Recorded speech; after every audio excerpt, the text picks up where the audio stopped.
جب تک آپ کے پاس تحقیق نہیں ہوتی ہے کسی چیز کی، کیونکہ حلال بھی بینہ ہے، حرام بھی بینہ ہے. کچھ چیزیں ایسی ہیں جس میں شبہ ہے، تو اس کے بارے میں رسول اللہ نے بتا دیا کہ ہمارا عمل کیسا ہونا چاہیے. اپنی زبان سے بغیر تحقیق مت کہیں کہ نہیں نہیں کچھ نہیں ہوتا، ایسے تھوڑی ہر چیز میں ہے. اللہ سبحانہ تعالیٰ نے اس کو اجازت دی ہوئی ہے، اور پتہ نہیں ہے تو مت بولیے. یہاں پہ یہی بات بیسیکلی اللہ سبحانہ تعالیٰ نے فرمائی ہے کہ جو لا یفلحون، کہ وہ فلاح نہیں پاتے. پھر اللہ سبحانہ تعالیٰ نے فرمایا کہ یہ آخر کیوں ایسا کرتے ہیں، کہ اگر حلال کو حرام کر دیا، فار ایگزامپل اگر آپ نے بینک سے سود لینا ہے تو اس میں بھی ایسی ایسی دلیلیں پیش کریں گے. اگر آپ نے بینک میں جاب کرنی ہے، آپ کو پتہ ہے کہ وہ جاب ٹھیک نہیں ہے، پھر بھی آپ ایسی ایسی دلیل پیش کریں گے کہ نہیں نہیں اس کا تو یہ ریزن، اس کا تو یہ ریزن ہے، اس وجہ سے نہیں کر سکتے ہیں. یا کوئی بھی آپ چیز لے لیں. میں نے آپ کو ایک چھوٹی سی اگزامپل دی ہے.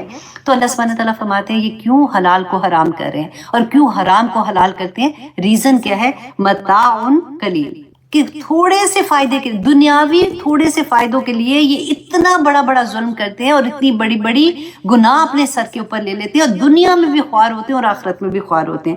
وَلَهُمْ عَذَابٌ عَلِيمٌ، تو ان کے لیے دردناک عذاب ہے جو ایسا دنیاوی فائدے کے لیے حرام کو حلال کر دیتے ہیں. رسول اللہ صلی اللہ علیہ وسلم نے فرمایا تھا کہ ایک زمانہ آئے گا جب لوگ حرام کو حلال کرنے کے لیے اس کا نام چینج کر دیں گے، پیارے پیارے سے نام رکھ لیں گے، اس کا لیبل چینج کر دیں گے. اب لیبل چینج کیسے ہوتا ہے؟ اب آپ دیکھیے کہ ہم اپنے ہی گھروں کے کئی ایسے فنکشن ہوتے ہیں جس میں ہمیں پتہ ہے کہ ہم اللہ کی نافرمانیاں کر رہے ہوتے ہیں، اور ہم اتنے پیارے پیارے نام دے کے لوگوں کو انوائٹ کرتے ہیں، اور انوائٹ بھی اپنے مسلمانوں کو ہی کر رہے ہوتے ہیں، اور وہ اتنے ہی فخر سے ادھر جاتے ہیں، اور مجبوریاں ایسی بنائیں گے کہ کیا کریں جی، رشتہ داری ہے، سسرال کا معاملہ ہے، خاوند ناراض ہو جائے گا جی، بچوں کی خوشیاں اب کیا کریں.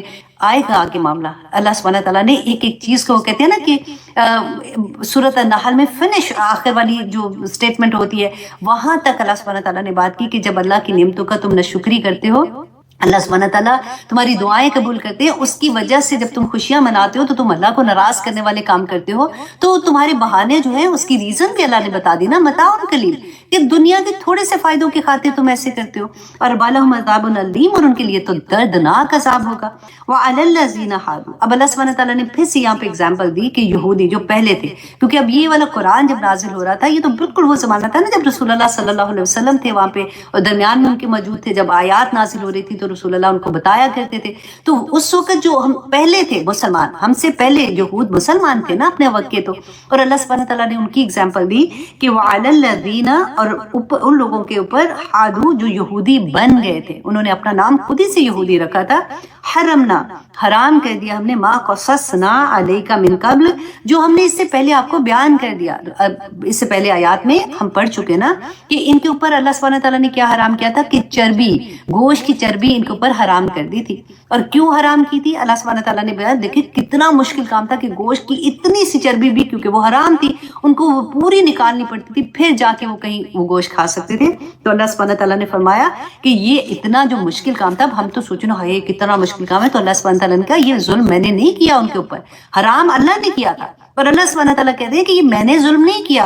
وَمَا ظَلَمْنَاهُمْ وَلَكِنْ كَانُوا أَنفُسَهُمْ يُظْلِمُونَ، کہ وہ اپنی جانوں پر خود ہی انہوں نے ظلم کیا تھا. تو اللہ سبحانہ تعالیٰ نے، کیونکہ وہ نہ شکرے تھے، وہ اللہ کے احکامات نہیں مانتے تھے، اللہ کے حکم نہ ماننا بھی نہ شکری ہے، کہ جس رب نے اتنی نعمتیں عطا کی ہیں اسی کی بات نہ مانی جائے. اور ہم اپنے آپ کو رکھ کے دیکھیں کہ ہم جب پک اینڈ چوز کرتے ہیں کہ یہ حکم تو بڑا آسان ہے، یہ ہم کر لیتے ہیں، چلو نماز بھی ہم نے پڑھنا شروع کر دی، چلو تہجد میں بھی الحمدللہ اٹھ جاتے ہیں، اب تو اپنے قرآن بھی صحیح طرح سے پڑھنے کی کوشش کریں، اب ہم تسبیحات بھی کر رہے ہیں، اور ساتھ ساتھ ہم کوئی ایسی چیز جو اللہ کا حکم ہے اور وہاں پہ جا کے ڈنڈی مار دیں یہ کہہ کے کہ جی میں کیا کروں، رشتہ داریاں ہیں، سسرال ناراض ہو جائیں گے تو یہ کریں گے وہ کریں گے. بس اللہ سبحانہ تعالیٰ ہمیں توفیق عطا کرے کہ ہم اصل دین کو سمجھ سکیں. آمین ثم آمین.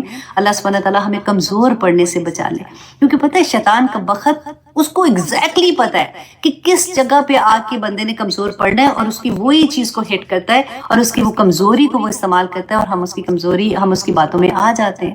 اللہ سبحانہ تعالیٰ آگے فرماتے ہیں آیت نمبر 119 میں کہ ثم، پھر ان ربک للذین عملوا السوء، پھر بے شک یقیناً ربا کا تیرا رب للذین، ان لوگوں کو جنہوں نے عامل السوء، برے کام کیے، بجہالت، کتنی پیاری بات ہے، اس کو انڈر لائن کریں کہ ایک تو گناہ کیے اور اللہ سبحانہ تعالیٰ اپنے بندے کو اتنی پیاری بات کہہ رہے ہیں کہ اس نے جہالت سے گناہ کیے، وہ جان بوجھ کے نہیں کیے، اس کو بندے کو پتہ ہی نہیں تھا کہ اس نے کر لیا نا، تو جہالت سے اس نے کیے، ثم تابو، پھر اس نے توبہ کر لی۔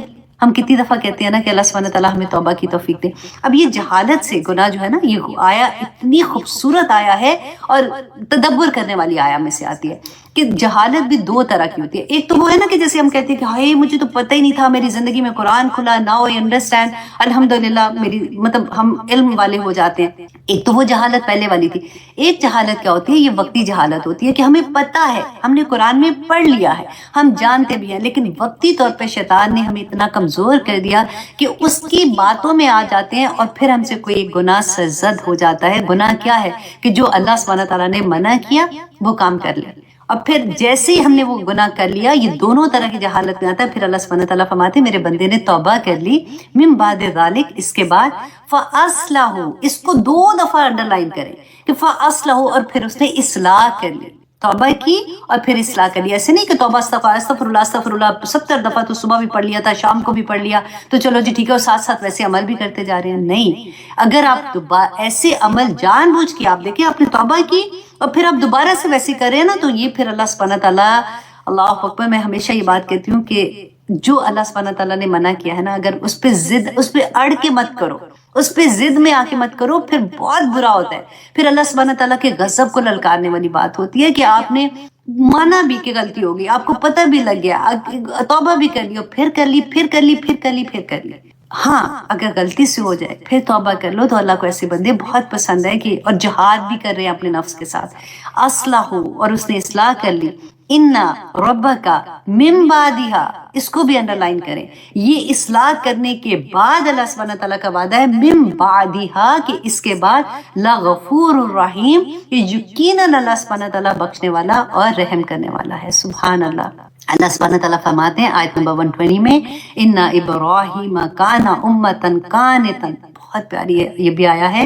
اللہ سبحانہ تعالیٰ نے فرمایا کہ بے شک، اب دیکھیں یہاں پہ اللہ سبحانہ تعالیٰ ہمیں جو نعمتوں کا شکر ادا کرنے کا طریقہ بتایا، پھر اللہ سبحانہ تعالیٰ نے فرمایا کہ جو اللہ کے حکم نہیں مانتے، اللہ کی نعمتوں کا انکار کرنے والے ہیں، اس کا شکر گزار نہیں ہے، پھر اللہ سبحانہ تعالیٰ ان پہ سزا دیتا ہے۔ لیکن جو اگر غلطی سے ایسے کر لیتے ہیں، پھر معافی مانگتے ہیں، پھر اس میں جم جاتے ہیں، تو اللہ سبحانہ تعالیٰ بہت معاف کرنے والا، بڑا رحیم ہے۔ پھر اللہ سبحانہ تعالیٰ اگزامپل دیتے ہیں کہ دیکھو ابراہیم علیہ السلام کو دیکھو، تم لوگ بہانہ کرتے ہو نا کہ میرے سے یہ ہو گیا، میرا خاندان، میرا خاوند، میرا بچہ، میرا یہ، میرا سسرال، تو ابراہیم علیہ السلام تو ان کے پاس کیا تھا؟ کون ان کو تبلیغ کرنے آیا تھا؟ کس نے ان کو اللہ کی پہچان دی تھی؟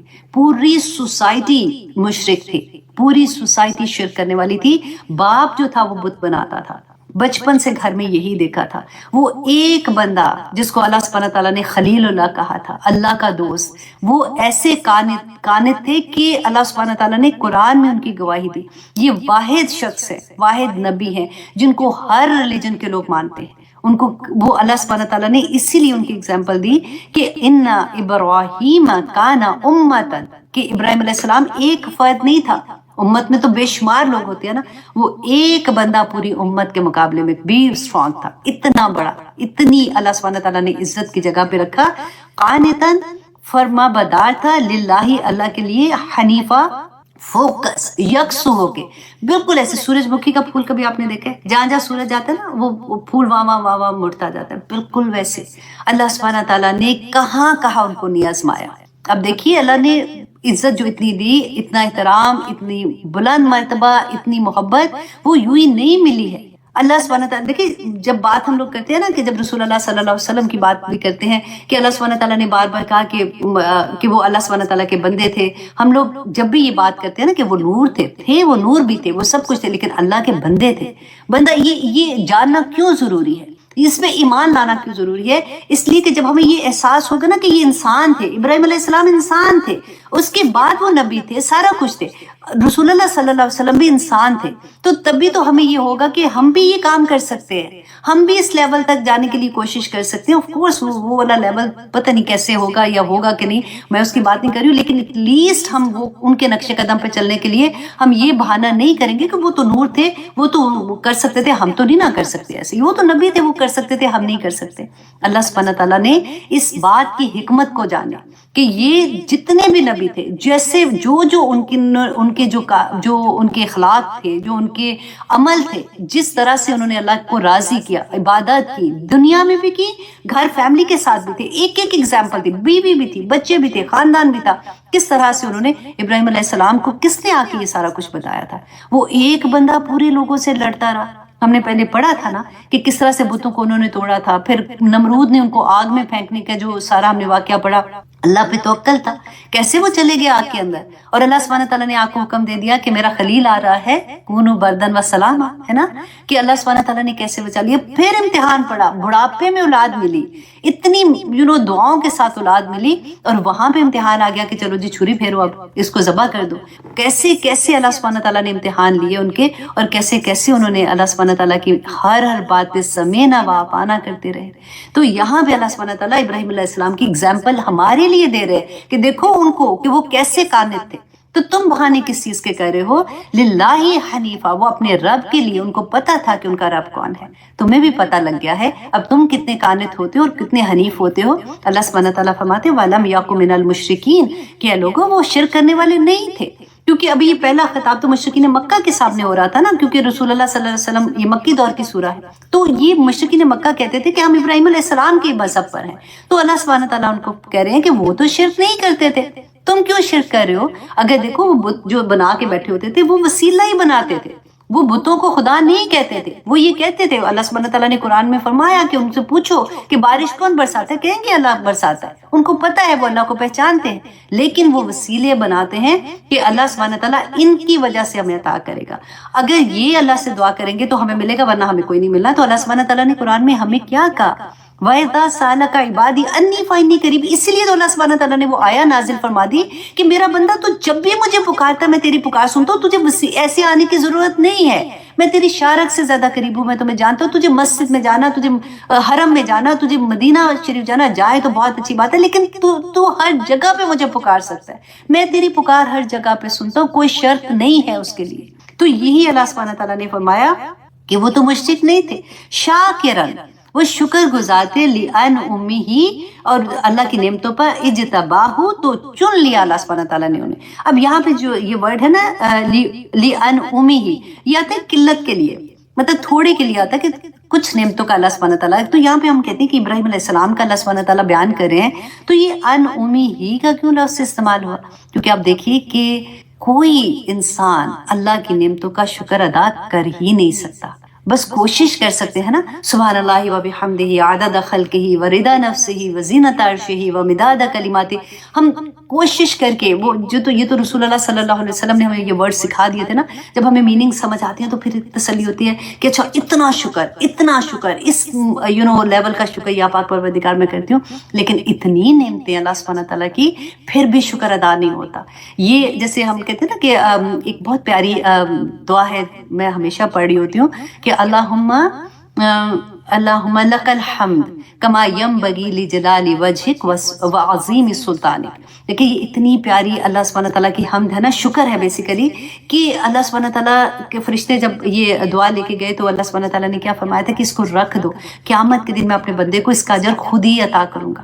تو بہت پیاری پیاری، اگر کبھی دل چاہے نا شکر سے دل بھر جائے تو پھر یہ ایسی دعائیں سجدے میں جا کے مانگا کریں کہ یا پاک پروردگار میں کیسے تیرا شکر ادا کروں، کر ہی نہیں سکتی ہوں. سانس لینا وہی بات ہے، حضرت داؤد علیہ السلام کا شکر، انہوں نے کہا میں تو ادا ہی نہیں کر سکتا، یا اللہ تیرا شکر میں کیسے ادا کروں.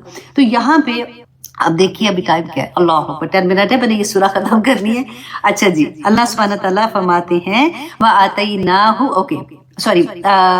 اس کی نعمتوں پر اجتباہ، تو اس نے چن لیا اسے، وہداہ، اور اللہ سبحانہ تعالیٰ نے ان کو ہدایت دی، الی صراط مستقیم، سیدھے راستے کی. یہ اللہ سبحانہ تعالیٰ کے انعامات تھے جو اللہ سبحانہ تعالیٰ نے حضرت ابراہیم علیہ السلام کو کیوں عطا کیے تھے؟ کیونکہ وہ اللہ کے شکر کرنے والے بندے تھے.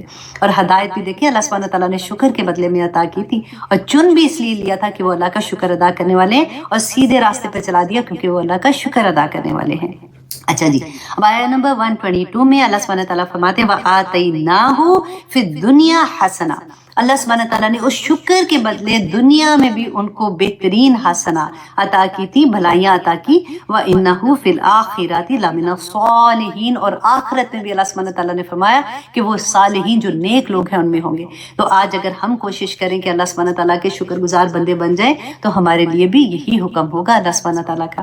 اللہ سبحانہ تعالیٰ فرماتے ہیں اے نبی صلی اللہ علیہ وسلم ثم اوحینا الیک، کہ پھر وحی کی ہم نے آپ کی طرف، کس کی طرف؟ رسول اللہ صلی اللہ علیہ وسلم کی طرف، ان اتبع ملت ابراہیم، کی پیروی کیجئے طریقے کی ابراہیم علیہ السلام کی، حنیفہ جو یکسو تھا، وما کان من المشرکین۔ اگین اللہ سبحانہ تعالیٰ نے ان کی وہی خوبی بیان کی کہ وہ حنیف تھے، یکسو تھے، اللہ کے حکموں کے آگے سنگو ہونے والے تھے، سمینا و اطانا کرنے والے تھے، اور وہ شرک کرنے والوں میں سے نہیں تھے۔ آیت نمبر 124 میں اللہ سبحانہ تعالیٰ فرماتے ہیں انما جعل السبت، کہ بے شک فرض کیا ہفتے کا دن، علی الذین اختلفوا فی، ان لوگوں پر جنہوں نے اختلاف کیا اس میں۔ کنہوں نے اختلاف کیا تھا؟ کیونکہ کہتے ہیں کہ یہودی جو تھے نا، ان کا ہفتے کے دن کو اللہ سبحانہ، جیسے ہم جمعہ پڑھتے ہیں نا، جمعہ ہمارے لیے اسی طرح سے عبادت کا دن ہے، ان کے لیے ہفتے کا دن تھا، اور ان کے لیے ایکچولی جمعے کا دن تھا، لیکن انہوں نے اپنے لیے ہفتے کا دن چن لیا تھا۔ تو اللہ سبحانہ تعالیٰ نے ان کو پورا دن، یہ پھر کوئی کام نہیں کر سکتے تھے۔ دیکھیں ہمارے لیے جیسے جمعے کے ٹائم پہ اگر کوئی بھی ہم کام کرتے ہیں اور جمعہ چھوڑ دیں تو وہ کام جو اس وقت میں کیا اس میں سے برکت ہی اڑ جاتی ہے، ختم ہو جاتی ہے، وہ کام ہم کریں، حرام ہوتا ہے وہ کام جو جمعے کے ٹائم پہ ہم کریں، اللہ نہ کرے۔ ان کے لیے پورا ہفتے کا دن تھا، ان کو مچھلیاں پکڑنے سے منع کر، مچھیرے تھے، مچھلیاں پکڑنے سے منع کر دیا تھا۔ تو انہوں نے پھر جو ہیلا بہانا ہم نے بہت دفعہ وہ پڑھا، اور کس طرح سے اللہ سبحانہ تعالیٰ نے ان کو پھر بندر بنا دیا تھا۔ تو یہ والی بات اللہ سبحانہ تعالیٰ فرماتے ہیں کہ ہفتے کے دن ان لوگوں نے جنہوں نے اختلاف کیا اس میں، وَإِنَّ رَبَّكَ، اور بے شک آپ کا رب، لِيَحْكُمُ بَيْنَهُمْ يَوْمَ الْقِيَامَةِ فِيمَا كَانُوا فِيهِ يَخْتَلِفُونَ، کہ اللہ سبحانہ تعالیٰ قیامت کے دن ان کے درمیان فیصلہ کر دیں گے، کس بات کا فیصلہ؟ جو انہوں نے اس میں اختلاف کیا تھا۔ اب یہاں پہ اللہ سبحانہ تعالیٰ نے ہمیں بیچ میں ابراہیم علیہ السلام کے ساتھ ساتھ ہمیں جو یہودیوں کے بارے میں بتایا کہ یہ ان کو بھی اللہ سبحانہ تعالیٰ نے ایسے ہی ایک ہفتے کا دن عبادت کے لیے دیا تھا، انہوں نے اللہ سبحانہ تعالیٰ کے حکم کی نافرمانی کی۔ اس کا مطلب کیا تھا؟ کہ انہوں نے اللہ سبحانہ تعالیٰ کی جو کرم تھا، اللہ سبحانہ تعالیٰ کی نعمتوں کی ناشکری کی تھی۔ اور ہم یہ دیکھیں کہ ہمارے گھر کے مرد اور جو بھی بچے ہیں ان کو جمعے کے وقت میں کوشش کر کے، الحمدللہ زیادہ تر لوگ جاتے ہیں، لیکن جن کے گھروں میں نہیں جاتے ان کو بتائیں یہ بات کہ اگر 3 جمعے انسان جان بوجھ کے چھوڑ دے تو وہ مسلمان سے نکل جاتا ہے۔ اللہ اکبر۔ یہ میں نے اب ایک چھوٹی سی ویڈیو بھی بنا کے پوسٹ کی تھی۔ اللہ سبحانہ تعالیٰ ہمیں توفیق عطا کرے کہ ہم یہ باتوں کو سمجھ سکیں۔ آگے دیکھیے اللہ سبحانہ تعالیٰ نے اب مجھے اور آپ کو ایک پیغام دیا ہے کہ اللہ سبحانہ تعالیٰ فرماتے ہیں ادعو الی سبیل ربک، اے لوگو دعوت دو، پکارو اور شروع کرو الی سبیل، اور اللہ سبحانہ تعالیٰ کا پیغام دینے کی طرف لوگوں کو بلاؤ، اور الی سبیل ربک، اپنے رب کی راستے کی طرف۔ کیسے ہم نے بیان کرنا ہے؟ اب دیکھیے یوزلی لوگوں کا کیا ہوتا ہے کہ اچھا ابھی پڑھنا شروع کیا، میں لوگوں کو کیا بتاؤں، میں تھوڑی بھی بتا سکتی ہوں، اچھا جب میں پورا پڑھ لوں گی نا ایک دفعہ قرآن پھر میں بتانا شروع کروں گی۔ اللہ سبحانہ، آپ صرف ایک بات سوچیے کہ صحابہ اکرام کیا انتظار کرتے تھے کہ پورا قرآن نازل ہو جائے گا یا پوری سورۃ البقرہ ختم ہوگی پھر کہوں گا؟ ادھر وہ شہادہ لیتے تھے، ادھر وہ دعویٰ کا کام شروع کر دیتے تھے، وہ اللہ کا پیغام دینا شروع کر دیتے تھے لوگوں کو۔ ہماری بدقسمتی یہ ہے کہ ہم لوگ ابھی اپنے مسلمانوں کو ہی پیغام دیتے جا رہے ہیں، باہر پیغام تو ابھی بڑی دور کی بات ہے، ابھی تو ادھر ہی پیغام بس کمپلیٹ نہیں ہو رہا ہم لوگوں کا۔ صحابہ کیا کرتے تھے؟ جیسے انہوں نے کلمہ پڑھا اسی طرح سے اسی وقت جا کے وہ اپنے قبیلے میں جاتے تھے، اور واپس جا کے اللہ سبحانہ تعالیٰ کے احکامات کے مطابق ان کو وہ بتاتے تھے کہ اسلام کیا ہے، اور لوگ اسی طرح سے اسلام کے اندر آتے تھے۔ اور اللہ سبحانہ تعالیٰ نے یہاں پہ ہمیں وہ طریقہ بھی بتا دیا کہ بالحکمتی، حکمت کے ساتھ، والموعظۃ، موعظ کہتے ہیں کہ جس سے دل نہ، ایسی بات کسی سے کرنا کہ دل نرم ہو جائے، تو والموعظۃ الحسنہ، کہ نصیحت کرو ایسی جو اچھی ہو، وجادلہم، اور بحث کیجیے ان سے باللتی ہی احسن، جو اچھا طریقہ ہو۔ اب دیکھیں سچ جو ہوتا ہے نا وہ کڑوا ہوگا۔ اگر آپ کسی کو سے ایسی بات کرتے ہو، ایک تو پتہ ہے غیر مسلم کو کہنا آسان ہوتا ہے، اپنے مسلمان کو اگر آپ کسی کو یہ کہو نا کہ دیکھو یہ چیز تم نے یہ کر رہی ہو، یہ اس کی اجازت نہیں، تم کیسے کپڑے پہن کے جا رہی ہو، ایسے نہیں پہن سکتے۔ فار ایگزامپل اگر آپ ایسے کہتے ہو، یا اپنے کیپری پہنی ہوئی ہے، پین پہنی ہو اور اتنی اونچی ہے وہ کہ ٹخنے سارے نظر آ رہے ہیں، اور نماز میں کھڑے ہو سر ڈھانکا ہوا ہے اور وہاں سے آپ ننگے نظر آ رہے ہو، مطلب ٹخنے نظر آ رہے ہیں، تو آپ اپنے دوست کو کہو کہ ایسے نہیں کرو، نیچے کرو، یہ تو مطلب ایسے نماز نہیں ہوتی ہے۔ تو جب آپ ایسی بات کرو گے نا تو اگلے کو سخت غصہ آ جائے گا، وہ کہے گا کہ یہ کیا طریقہ ہے بات کرنے کا. تو نہیں جی، تم اپنی نماز پڑھو، رائٹ؟ کئی دفعہ ایسا ہوتا ہے. اچھا، اب آپ نے کیا کرنا ہے؟ نمبر 1 یہ کہ حکمت کے ساتھ 1 to 1 بات کرنی، کبھی لوگوں کے درمیان میں کسی کو پک نہیں کرنا، ٹھیک ہے؟ اور حکمت کے ساتھ. اور ایسی بات پہلے سے گھر سے جب آپ نکلیں تو کوئی اچھی سی حدیث اپنی یاد کر کے جائیں کہ اچھا جب ٹاپک آئے گا تو میں اس کے بارے میں ایسے بات کہوں گی. اور نصیحت اور جھگڑا مینس کہ جب ان سے بحث ہو، جھگڑا نہیں، بحث ہو کسی معاملے میں، تو اللہ سبحانہ تعالیٰ نے فرمایا کہ اچھے طریقے سے، غصہ نہیں ہونا. یعنی اپنی انا کا، اس وقت شیطان حملہ کرے گا، انا کا مسئلہ بنا دے گا کہ دیکھو جی تم تو استاد، تم تو پڑھی، تم نے تو پورا قرآن پڑھ لیا، یہ کل کے تمہارے منہ کے اوپر کہہ رہی ہے نہیں ایسے نہیں ایسے، نہیں میں بتاتی ہوں یہ ایسے نہیں ایسے. اس وقت اپنے آپ کو کنٹرول کرنا، اللہ سبحانہ تعالیٰ سے مدد مانگنا. اللہ سبحانہ تعالیٰ فرماتے ہیں ان ربک هو عالم، کہ بے شک تمہارا رب وہ ہے جو جانتا ہے بمن ضل عن سبیلہ، جو اس کی راہ سے بھٹکا ہوا ہے، وہو عالم، اور وہ خوب جانتا ہے بالمہتدین، کہ جو ہدایت یافتہ ہیں. اب ہمیں تو اللہ سبحانہ تعالیٰ نے ایک حکم دے دیا کہ تم نے، اب اللہ سبحانہ تعالیٰ کہ تمہیں پتہ چل گیا، اب تم نے آگے یہ کام کرنا ہے کہ لوگوں کو اللہ کے راستے کی طرف بلانا ہے. اور کس طرح سے بلانا ہے؟ حکمت کے ساتھ بلانا ہے، دل نرم کرنے والی بات کے ساتھ بلانا ہے. اور اگر بحث کرنے کا موقع ہو اور اگر کوئی تم سے بحث کرے تو اچھے طریقے سے بحث کرنی ہے، غصہ نہیں ہونا. اللہ سبحانہ تعالیٰ نے بتا دیا، اللہ جانتا ہے، تمہارا اتنا ہی کام ہے کہ کون بھٹکا ہوا ہے، اس نے پھر بھی نہیں راستے پہ آنا،